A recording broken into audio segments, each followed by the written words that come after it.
आप सबका दिल से यहां बहुत बहुत स्वागत, नमस्कार।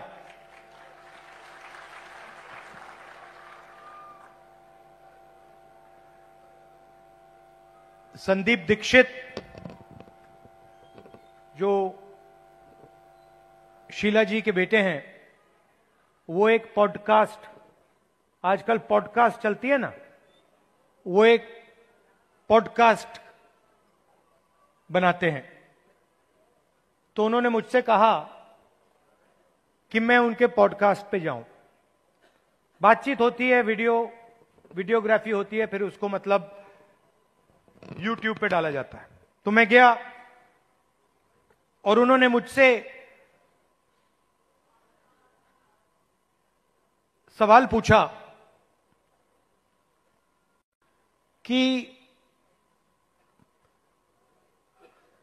आपके परदादा नेहरू जी क्या थे? प्रधानमंत्री थे, नेता थे,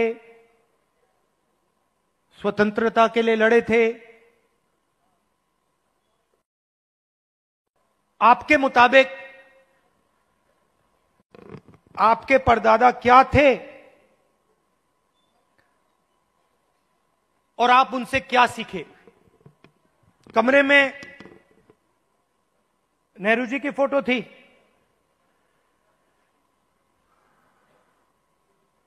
एक तरफ गांधी जी की पेंटिंग थी, और मैंने सोचना शुरू किया कि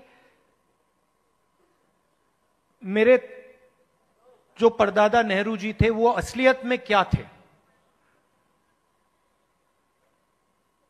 और दोनों फोटो को मैं देख रहा था और मेरे दिमाग में बात आई कि ये दोनों जो लोग थे, जवाहरलाल नेहरू और महात्मा गांधी, ये दोनों सच्चाई से मोहब्बत करते थे।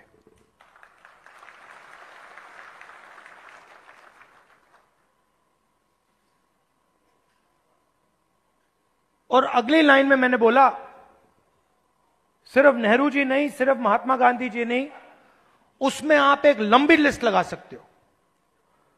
उसमें आप अंबेडकर जी को जोड़ सकते हो, उसमें आप, ये लाइए जरा फोटो,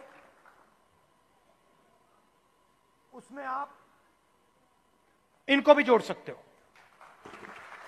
और ये फोटो अभी मैंने देखी थी, मुझे बहुत अच्छी लगी। क्यों अच्छी लगी बताइए?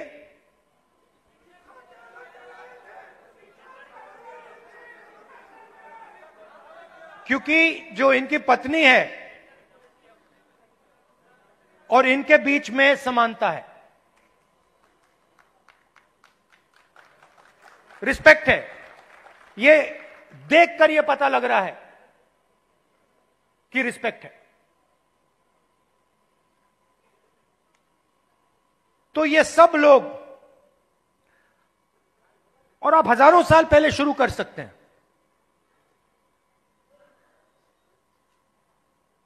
बुद्ध भगवान सच्चाई से मोहब्बत करते थे, सच्चाई से दूर नहीं जा सकते थे।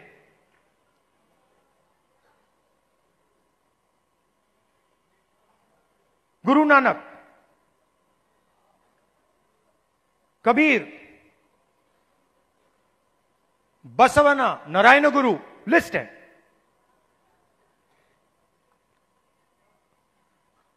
तो लोग मुझे कहते हैं कि ये संविधान 1947 में लिखा गया था, और मैं उनसे कहता हूं नहीं, यह संविधान हजारों साल पुराना है। और इस किताब के अंदर अंबेडकर जी की सोच, फूले जी की सोच, गांधी जी, नेहरू जी, गुरु नानक जी, कबीर, जिन लोगों को हिंदुस्तान मानता है और रिस्पेक्ट करता है, उनकी सोच इसके अंदर है। तो जब मैं इस किताब को, और जब आप इस किताब को ऐसे पकड़ते हो, आप 70-80 साल पुरानी किताब को नहीं पकड़ रहे हो, आप हजारों साल पुरानी विचारधारा की रक्षा कर रहे हो।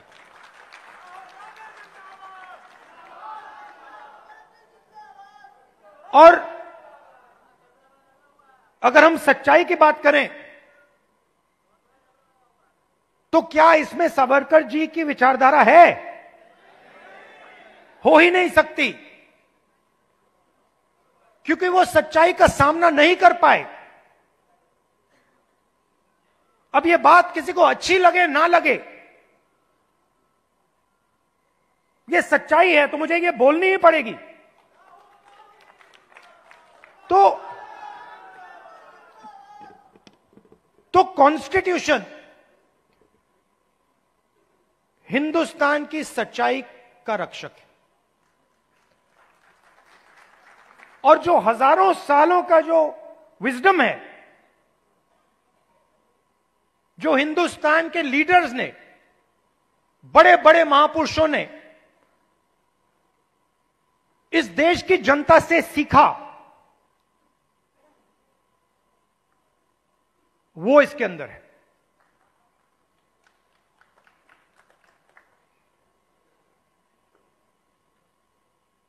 अंबेडकर जी ने दलितों की लड़ाई लड़ी, दलितों के लिए लड़ाई लड़े। सिखाया किसने? सिखाया देश के दलितों ने।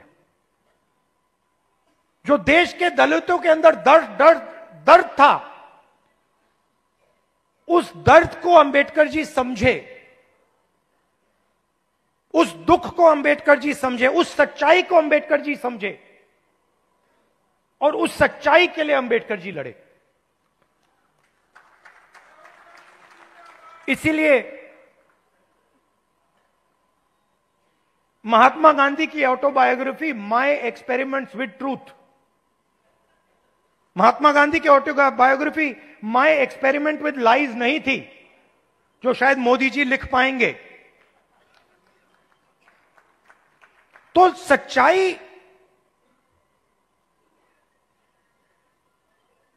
की ही लड़ाई चल रही है। और आजकल क्या हो रहा है,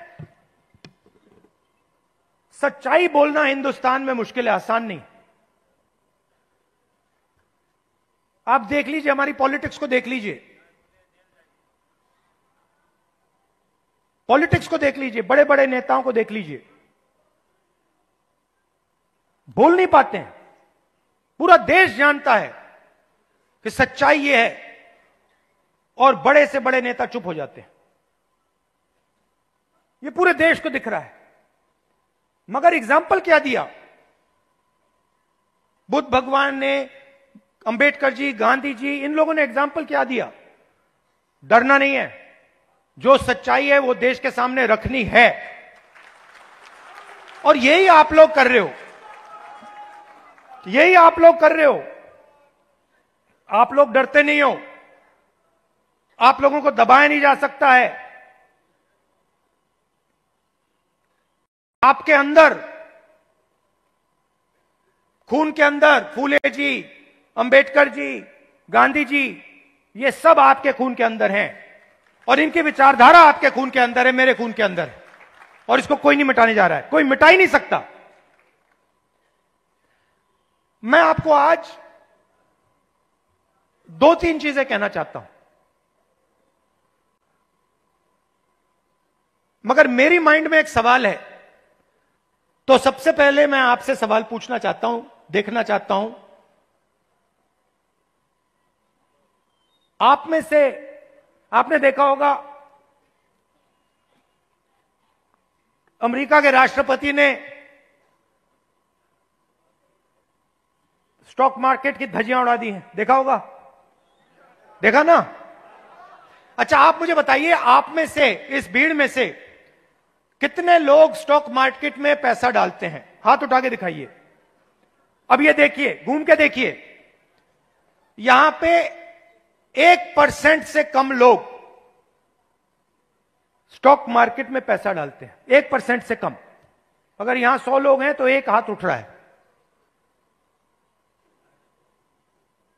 तो ये स्टॉक मार्केट आपका औजार नहीं है। इसमें अनलिमिटेड पैसे बने, मगर इसका फायदा आपको नहीं मिला।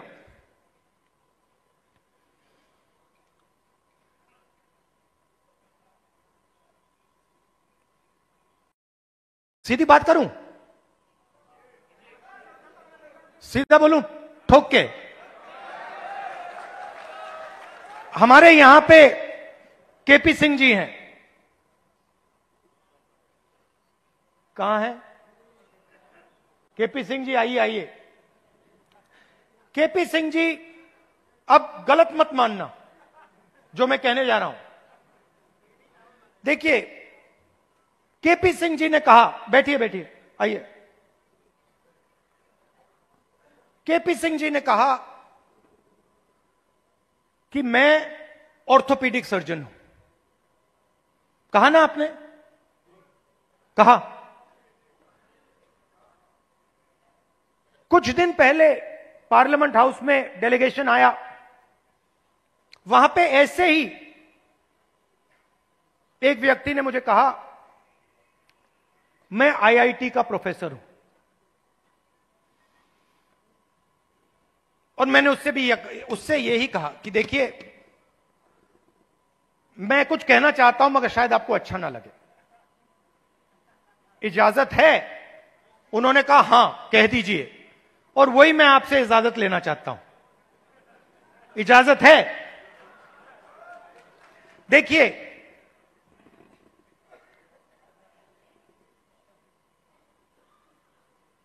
आप में ऑर्थोपीडिक सर्जन की स्किल है, ऑर्थोपीडिक सर्जन की नॉलेज है, ज्ञान है। जो ऑर्थोपीडिक सर्जन होता है वो आप में सब कुछ है, मगर आप ऑर्थोपीडिक सर्जन नहीं हो। क्यों? क्योंकि पूरा का पूरा सिस्टम आपके खिलाफ काम करता है। आप सोचते हो कि आप ऑर्थोपीडिक सर्जन हो, मगर आप अस्पताल को कभी नहीं चला पाओगे। आपको चलाने नहीं दिया जाएगा, कभी नहीं चलाने दिया जाएगा। और अगर आप में क्षमता चलाने की हो तो आपको फाइनेंस नहीं मिलेगा, पैसा नहीं मिलेगा, बैंक लोन नहीं मिलेगा। और अगर आपने बैंक लोन ले लिया और आपने अस्पताल भी शुरू कर दिया, तब ब्यूरोक्रेसी आपको रोकने की कोशिश करेगी। तो आपके मन में लग रहा है आपको कि मैं ऑर्थोपीडिक सर्जन हूं, मगर ऑर्थोपीडिक सर्जन के सच्चे औजार आपके हाथ में नहीं है, आपके खिलाफ काम कर रहे हैं।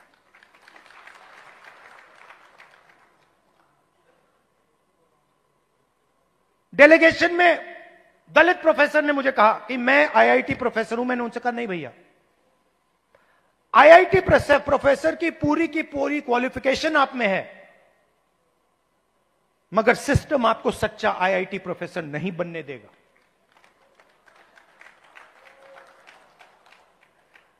और यह सच्चाई आस्ते आस्ते आस्ते आस्ते मुझे बहुत गहराई से समझ आ गई है। इस देश में अगर आप दलित हो, पिछड़े वर्ग के हो, आदिवासी हो, माइनॉरिटी हो, और उसमें मैं महिला भी जोड़ सकता हूं, पिछड़ा बोला, ईबीसी हो, अति दलित हो, अगर आप अपर कास्ट के नहीं हो तो आप सेकंड क्लास सिटीजन हो। और मैं ये ऐसे नहीं बोल रहा हूं, मैं सोच समझ के बोल रहा हूं। मैं पढ़ लिख के बोल रहा हूं और मैं सिस्टम को बहुत गहराई से देखने के बाद बोल रहा हूं। मैं आपको 2-3 उदाहरण देना चाहता हूं।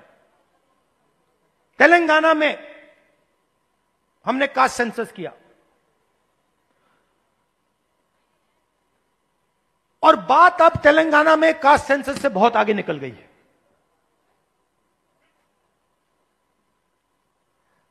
तेलंगाना में हम आपको ऐसा इंफॉर्मेशन दे सकते हैं, सामाजिक इंफॉर्मेशन, कि आप अपने सपने में भी नहीं देख पाओगे। वो कैपेबिलिटी अब तेलंगाना की सरकार के हाथ में है।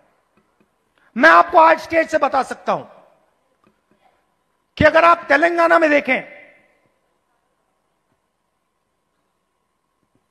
और उन लोगों की लिस्ट निकालें जिन्होंने बैंक लोन लिया है, सरकारी बैंक लोन, सरकारी बैंक से लोन या प्राइवेट बैंक से लोन, उस लिस्ट में आपको ना एक ओबीसी मिलेगा, ना एक ईबीसी मिलेगा, ना एक दलित मिलेगा, ना एक आदिवासी मिलेगा। तेलंगाना की सबसे बड़ी कंपनियों की आप लिस्ट निकालिए, उनके मालिकों की लिस्ट निकालिए, उनकी सीईओज की लिस्ट निकालिए। यह सब हम तेलंगाना में अब कर सकते हैं। उनकी मैनेजमेंट टीम की लिस्ट निकालिए, आप हैरान हो जाओगे। मैनेजमेंट में, सीईओ की लिस्ट में, मालिकों की लिस्ट में आपको ईबीसी, ओबीसी, दलित, अति दलित, आदिवासी कहीं नहीं मिलेंगे, है ही नहीं। मैं आपसे नहीं कह रहा हूं कि 5% हैं, मैं आपसे नहीं कह रहा हूं कि 5% हैं, 0 है, 0 है ही नहीं। और आप दूसरे तरफ मजदूरों की लिस्ट निकालो, जो 21वीं सदी के नए मजदूर बने, गिग वर्कर्स, जो उबर चलाते हैं, जो 21वीं सदी की मजदूरी करते हैं, उनकी लिस्ट निकालो। 90% से ज्यादा, 95% दलित, पिछड़ा वर्ग, ईबीसी, आदिवासी, डोमेस्टिक सर्वेंट्स की लिस्ट निकालो। दलित, ओबीसी, ईबीसी, आदिवासी, अति दलित।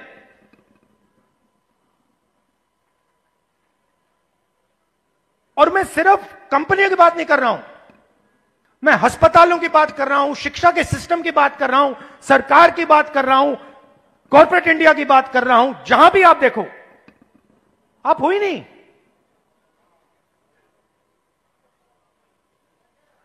और तेलंगाना में अब वो पूरा का पूरा डेटा हमारे हाथ में है,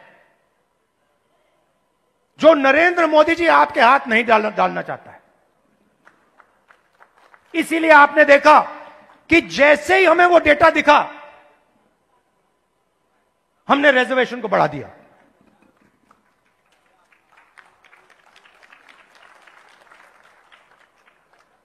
मैंने नरेंद्र मोदी जी को लोकसभा में सामने बोला,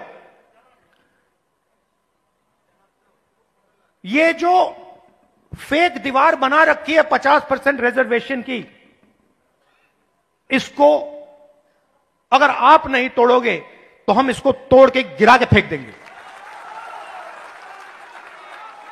और दूसरी बात, इस देश के दलितों को, पिछड़ों को, ईबीसी, ओबीसी, अति दलित, आदिवासी, गरीब जनरल कास्ट के लोगों को पता लगना चाहिए कि इस देश की सच्चाई क्या है।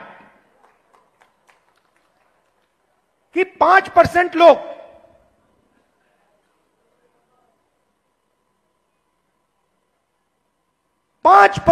इस पूरे के पूरे देश को चला रहे हैं।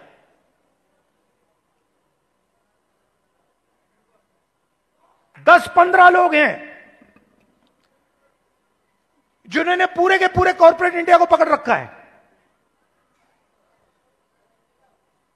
अदानी, अंबानी, 10 नाम है। और आपका लाखों करोड़ रुपया सीधा आपके जेब में से उनके जेब में ट्रांसफर होता है। जीएसटी आप देते हो, कर्जा माफ उनका होता है। जीएसटी आप देते हो और ठग से कर्जा माफ उनका होता है।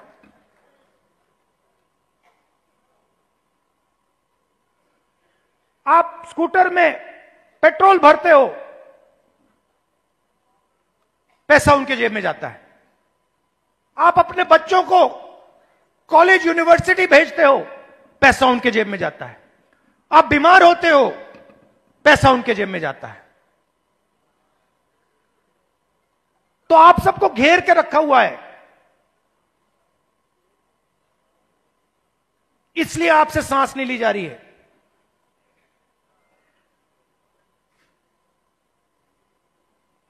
क्योंकि पूरे सिस्टम ने आपको घेर के रखा हुआ है, और उसमें गरीब जनरल कास्ट भी हैं। वो भी उन कंपनियों में नहीं जा सकते, वो भी डॉक्टर नहीं बन सकते, वो भी लॉयर नहीं बन सकते।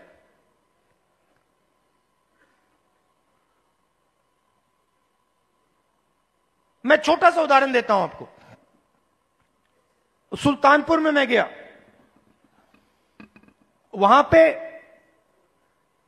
चेतराम मोची जी हैं। पता नहीं आपने वीडियो देखा नहीं देखा? देखा था? तो मेरी दोस्ती हो गई उनसे। मैंने गाड़ी रोक दी, मैं वहां जाके बैठ गया।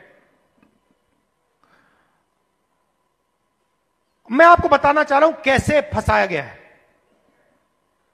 किस प्रकार से फंसा के रखा हुआ है। मैं गया, 40 मिनट में उनके साथ बैठा। मैंने देखा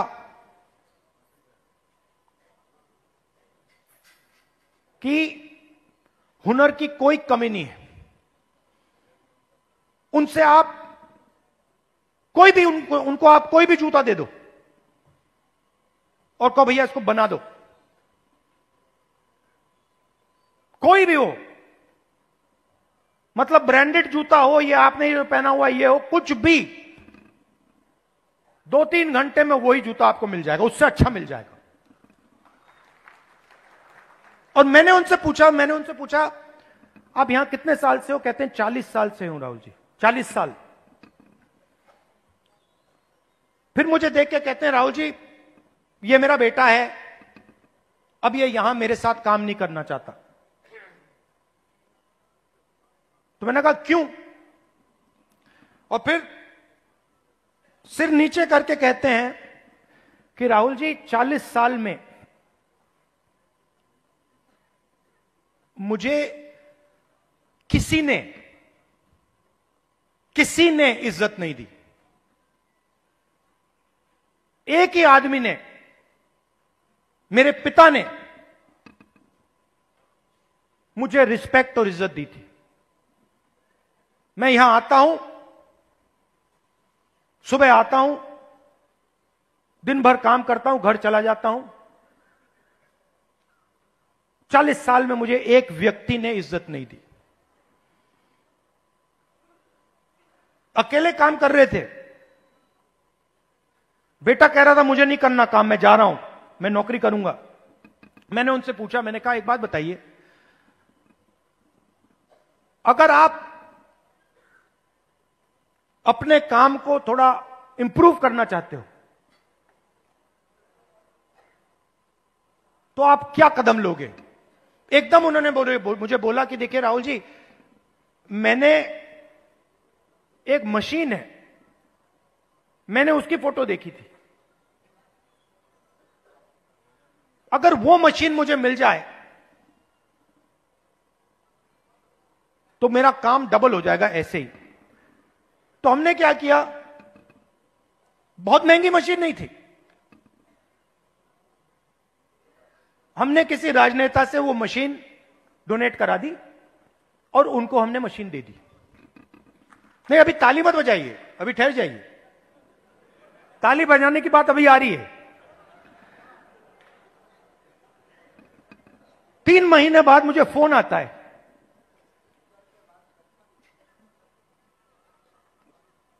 चेतराम मोची जी कहते हैं राहुल जी मैं बड़ा खुश हूं। मैंने कहा क्यों? कहते हैं राहुल जी मेरी अब 2 दुकानें हैं 10 लोग मेरे लिए काम करते हैं।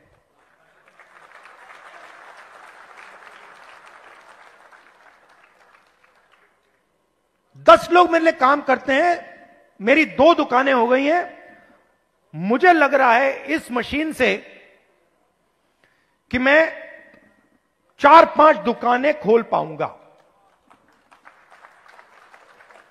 अब चेतराम मोची ने मुझे एक और बात बोली। जब मैं उनके साथ बैठा था, मुझे बोला, राहुल जी,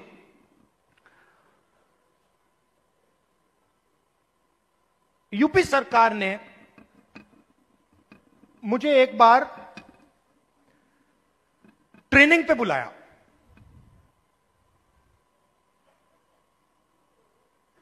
उनकी योजना थी, ट्रेनिंग पे बुलाया। तो मैंने उनसे कहा क्या सीखे? कहते राहुल जी, मैं वहां गया, ट्रेनर से ज्यादा तो मुझे मालूम था। वो ट्रेनर को, मतलब वो तो ट्रेनर मोची ही नहीं था, उसको तो कुछ मालूम ही नहीं था। मैंने कुछ टाइम उसको समझाने की कोशिश की, मगर फिर वो समझा नहीं तो वापस आ गया। अब आप देखिए, हुनर किसके हाथ में है? चेतराम जी के हाथ में। ट्रेनिंग कौन दे रहा है?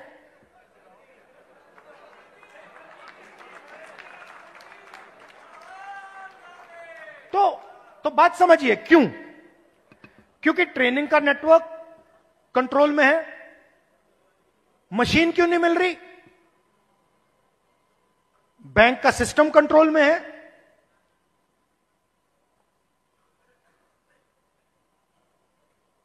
ट्रेनिंग क्यों नहीं हो रही? क्योंकि चेतराम जी ट्रेनिंग के सिस्टम में ही नहीं है। जिसके पास हुनर है, जिसके पास ज्ञान है, वो ट्रेनिंग करा ही नहीं रहा है। तो मैंने क्या किया? इससे मैंने क्या सीखा? मैंने तेलंगाना के चीफ मिनिस्टर को चिट्ठी लिखी और मैंने उनको सुझाव दिया। मैंने कहा कि देखिए, ये पता लगाइए ये आप कर सकते हैं या नहीं। आईटीआई के सिस्टम में क्या होता है? ट्रेनिंग होती है, बढ़ई की ट्रेनिंग होती है, प्लम्बर की ट्रेनिंग होती है, मोची की ट्रेनिंग होती है, कुम्हार की ट्रेनिंग होती है, ये सब ट्रेनिंग होती है। तेलंगाना में मैंने चीफ मिनिस्टर को सुझाव दिया कि आप ऐसे कीजिए, आप सर्टिफिकेशन सेंटर बनाइए। तेलंगाना में लाखों मोची हैं, नेटवर्क है मोची का, उस नेटवर्क के अंदर हुनर है, कैपेबिलिटी है। मैंने चीफ मिनिस्टर से कहा कि ट्रेनिंग इनसे करवाइए। तो हजारों मोची, जो गुरु शिष्य की परंपरा है हिंदुस्तान में, हजारों मोची ट्रेनिंग कराएंगे। सर्टिफिकेशन सरकार करेगी और जब एक मोची ट्रेनिंग करेगा और उसका शिष्य सर्टिफिकेशन पाएगा तो मोची के बैंक अकाउंट में सीधा सरकार पैसा डालेगी। तो मेरा कहना है,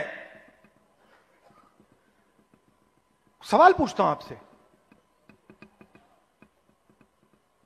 बढ़इयों के लिए हिंदुस्तान में बैंक क्यों नहीं है? मोचियों के लिए हिंदुस्तान में बैंक क्यों नहीं है? बढ़इयों का अपना ट्रेनिंग सेंटर क्यों नहीं है? हुनर तो उनके पास है। तो जाति जनगणना जो हमने तेलंगाना में किया है, वो विकास के सिस्टम को ही बदलने जा रहा है। क्योंकि हम 21वीं सदी में जी रहे हैं।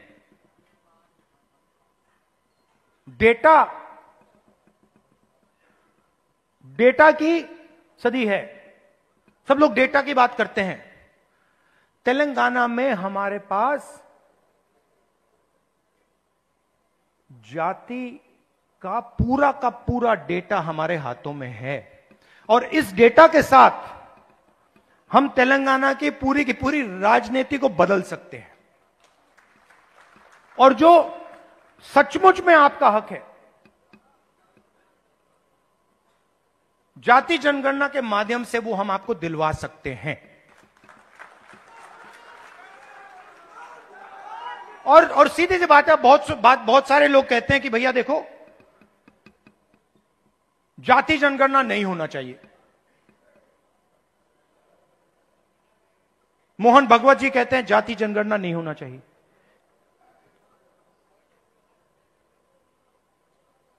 अगर आपको चोट लगती है, आप अस्पताल जाते हो, कभी आपसे डॉक्टर कहता है भैया एक्सरे मत करो। एक्सरे से कोई नुकसान थोड़ी होता है, एक्सरे से सच्चाई पता लगती है। वही हम कर रहे हैं,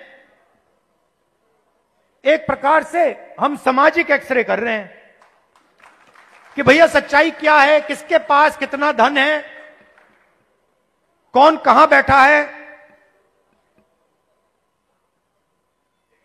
ब्यूरोक्रेसी में कितने लोग हैं,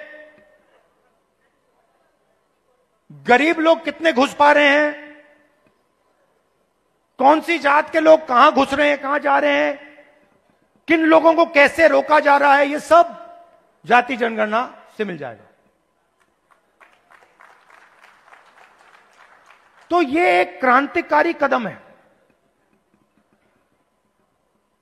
क्रांतिकारी कदम है। इसीलिए आरएसएस और बीजेपी इसको रोकना चाहते हैं और इसको अब दुनिया की कोई शक्ति नहीं रोक सकती है। बिहार में कांग्रेस पार्टी का मैं आपको रोल बताता हूं। देखिए,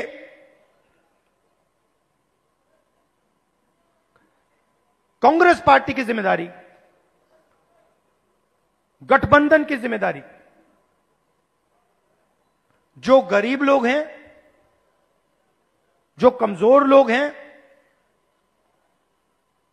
ईबीसी, ओबीसी, दलित, महादलित, गरीब जनरल कास्ट के लोग, इन सब को जोड़कर, इन सबको जगह देकर, इज्जत देकर, रिस्पेक्ट देकर आगे बढ़ने का काम कांग्रेस पार्टी का। और मैं आपसे पहला व्यक्ति हूंगा जो आपसे कहेगा कि कांग्रेस पार्टी ने जो पहले काम करना चाहिए था, जिस गति से काम करना चाहिए था, जिस मजबूती से बिहार में काम करना चाहिए था, वो हमने नहीं किया। और हम अपनी गलती से समझे हैं और अब हम बिना रुके पूरी शक्ति के साथ जो बिहार के कमजोर लोग हैं, बिहार के गरीब लोग हैं, छोटी जात, छोटी अलग अलग जो ओबीसी, ईबीसी, दलित, महादलित के लोग हैं, उन सब को हम लेकर एक साथ हम आगे बढ़ेंगे। कुछ दिन पहले हमने अपने डिस्ट्रिक्ट प्रेसिडेंट्स चुने और मैं ये नहीं कहूंगा कि ये बहुत बड़ा कदम है, मगर ये एक जरूरी कदम है। पहले हमारे डिस्ट्रिक्ट प्रेसिडेंट्स की लिस्ट में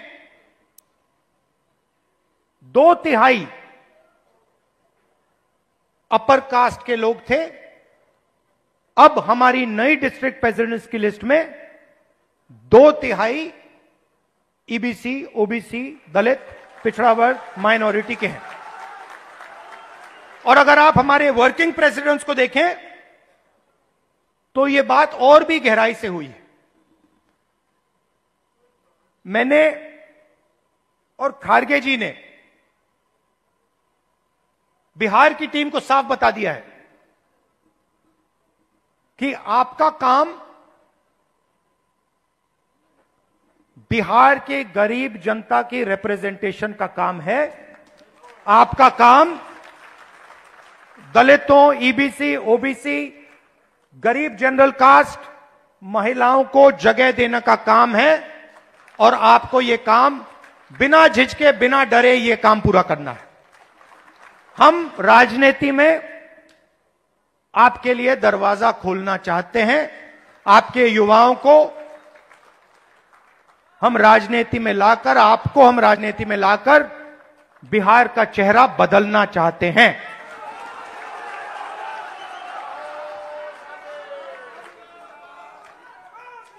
जो बिहार में हुआ है, जो आज बिहार में हो रहा है, जो एनडीए की सरकार बिहार में कर रही है, चुने हुए अरबपतियों की राजनीति चल रही है, अदानी अंबानी की राजनीति चल रही है, उससे हम लड़ रहे हैं और उसको हम हराने जा रहे हैं। और हम जानते हैं कि इस देश को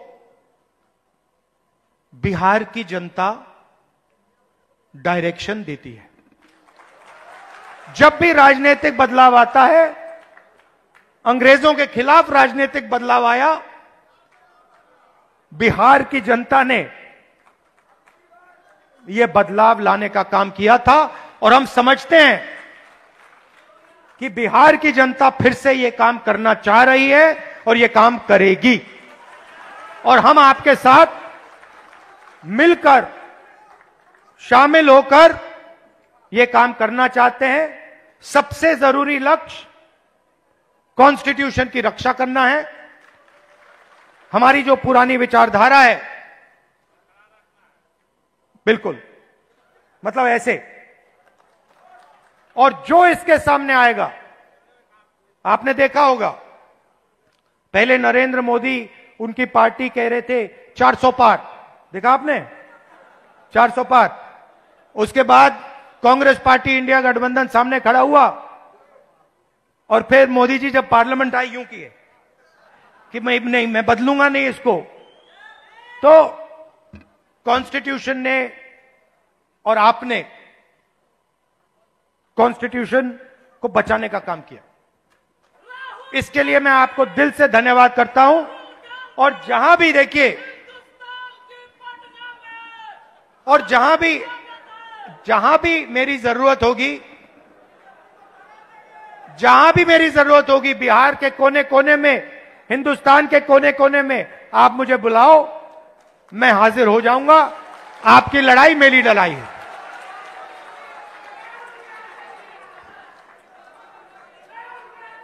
दिल से आप सबका बहुत बहुत धन्यवाद। नमस्कार, जय हिंद।